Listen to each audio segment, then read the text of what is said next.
October's Dyslexia Awareness Month, and the goal is to reframe how people look at dyslexia. Nearly 44 million Americans have a learning disability. Some believe that humans could potentially be extinct without dyslexic thinking. Kimberly Peeples is the head of the school at Groves Academy. She joins us now to explain the importance of dyslexic thinking. Good morning, Kimberly. Thanks for being here. Thank you so much for having me. Okay, Groves Academy, it is in St. Louis Park. Yes. And I was asking you a few questions in the break, and I didn't know that this was an academy. I didn't know it was a school. But you have many, many students there. Yes, we do. We have 273 students this year.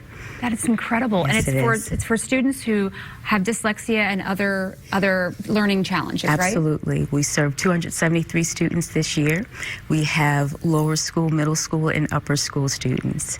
And we have wonderful faculty that serve these students, and we're so very fortunate to be in St. Louis Park for 50 years. We're celebrating our 50th anniversary this year. Oh, that's wonderful. So before we get specifically into this notion of dyslexic thinking, can you just kind of talk us through a little bit about the basics of what dyslexia is? Absolutely. So dyslexia is, first of all, it is a language-based learning disability that has a neurobiological basis, and it results in difficulties with word recognition, fluency and accuracy in word recognition, spelling, and also in written expression. I would imagine that intervention that you offer at Groves Academy is so important. But can dyslexia affect an adult differently than a child, maybe if they haven't had those interventions, maybe even if they have? What's so important is early diagnosis of dyslexia, and accompanied with early diagnosis is very specific interventions, and with early diagnosis and interventions that are focused on with very specialized and trained teachers and tutorers or therapists.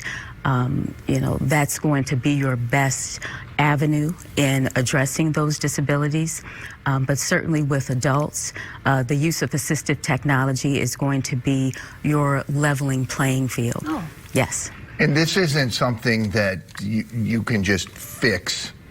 No. And then that's it. Away. Like this is something that people live with for their entire life. It is. It's a lifelong disability, but it does not have to be a debilitating disability.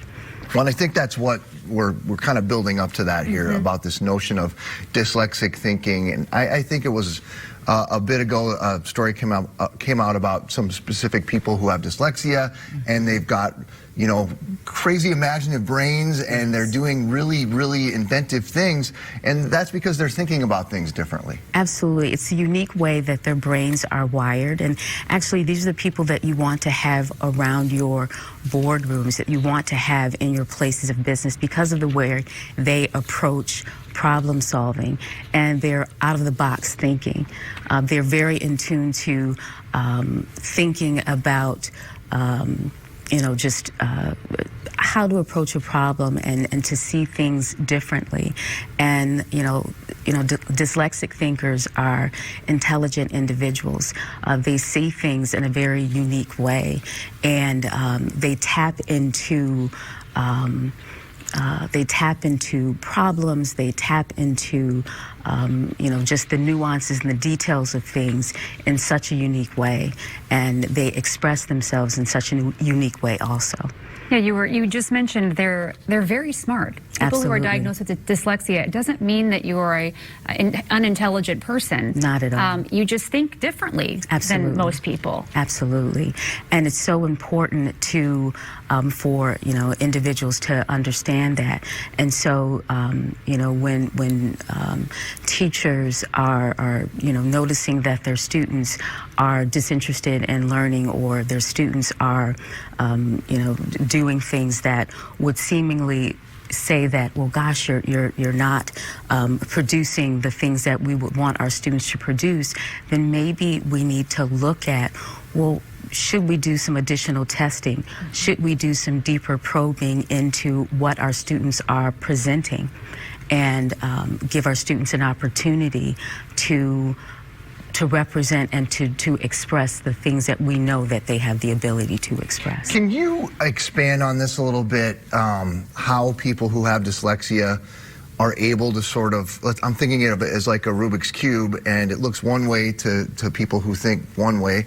It thinks another way to somebody who has dyslexia.